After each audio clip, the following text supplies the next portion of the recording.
Hi guys, welcome to Bikers Club channel. So before we get started, make sure to hit that like button. Also subscribe to my channel. In this video, we will talk about 10 facts about the 2022 Kawasaki Z900 SE. So make sure to watch the full video.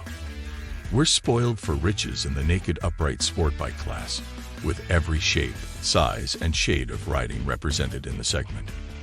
Even in that noisy and competitive crowd, the street-focused Kawasaki Z900 keeps heads on a swivel with its rocking inline-four cylinder engine and attractive MSRP. Now, the Japanese firm is sweetening the pot with the tarted-up 2022 Kawasaki Z900 SE, adding upgraded suspension and braking components into the mix. Brembo? Check. Öhlins? Yep. The 2022 Z900 SE adds a new blinged-out Showa fork and Öhlins S46 shock to bolster its chassis, while radial-mounted Brembo four-piston calipers and a radial master cylinder up the ante in the braking department, all for an extra $1,500 over the base model. An impact is felt out of the gate, and we put the 2022 Kawasaki Z900 SE through the ringer at some of our favorite local haunts. Now, we'll let the fast facts do the talking. 1. The 948cc inline-four packs a street-savvy punch. Kawasaki's tried-and-true power plant is a charming piece of kit, doling out its hits with the smoothness of your favorite crooner. Low ergom torque, broad mid-range might, and top-end puff are aplenty, while its impressive linear power delivery makes it as user-friendly as can be. Pesky peaky power bands aren't a thing here, and the four-banger's ability to rev up with vigor keeps it engaging, as does a visceral induction howl. 2. A sporty 6-speed transmission doesn't skip a beat. Tight, short throws make gear selection a breeze, which is only made lovelier by the easygoing slip and assist clutch. However, if there was ever a motorcycle needing a quick shifter, this is it, as it would suit the Z900 platform's sporty mood. As a reminder, this steed is geared on the lower side to help it find its four-cylinder powered stride quickly. Fortunately, the saving grace is a 6th-gear overdrive that nets respectable fuel economy during highway slogs. 3. 3 power modes and a modest electronic suite are standard. Sport, road, rain, and a customizable rider mode morph the Z's personality. Each mode also adjusts traction control settings, with sport serving the zestiest throttle response, and road is a shade off from that. Kawasaki has pinched a few pennies and eschews an emu, though I needn't wag my finger at its well-sorted traction control. Still, hooligans will want to disable TC for anything more than a modest power wheelie. Meanwhile, the non-adjustable ABS doesn't wither under pressure, save for rough tarmac, making it chime in prematurely. 4. Cruise control isn't available. To be fair, the Z900's bones date back to 2017. It never flexed the flashiest tech, and pricey electronics go against its mission of keeping costs low and fun high, which it has achieved at every update. Still, as we look at the naked landscape, plenty of offerings flaunt CC, and it may be time to bring fresh gizmos into the fold. It would be a welcome addition, even if it requires a true ride-by-wire throttle like the Ninja ZX-10R, recently acquired. 5. We appreciate the full-color TFT, though the user interface needs some attention. Kawasaki's easy-to-read display is used in plenty of models at this point. May stodgy LCDs live in the past, where they belong.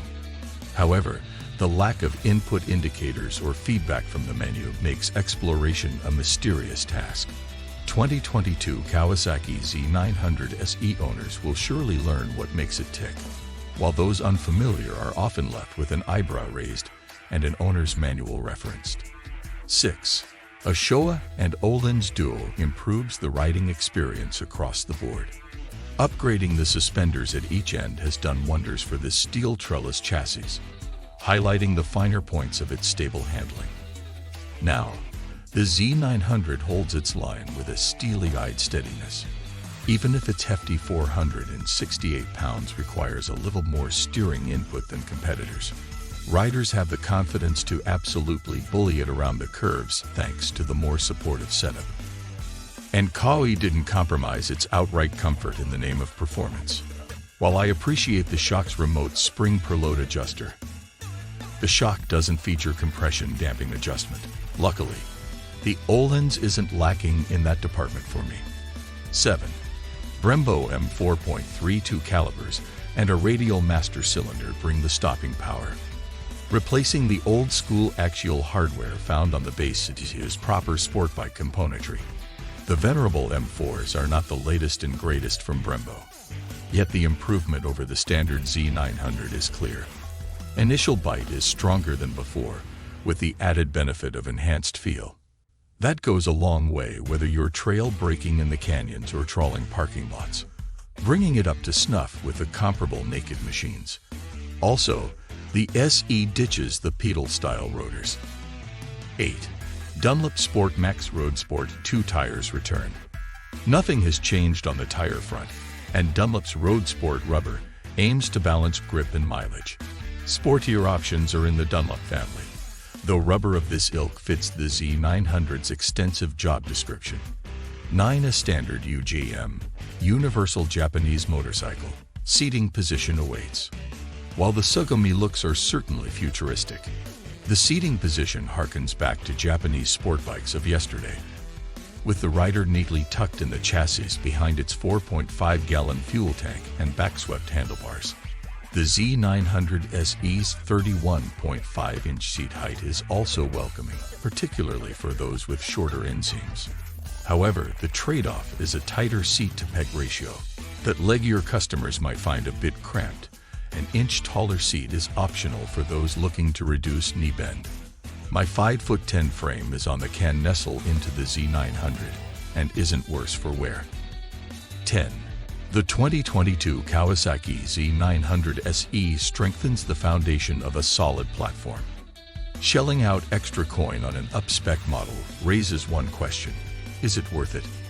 In this case, the upgraded suspension and braking components are definite improvements over the base model's hardware, and you'd be spending less than replacing the bits yourself.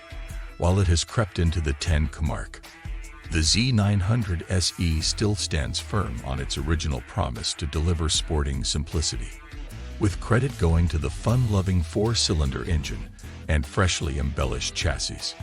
The 2022 Kawasaki Z900 SE price, $10,699 MSRP. What do you think about the 2022 Kawasaki Z900 SE? Let me know in the comments section below.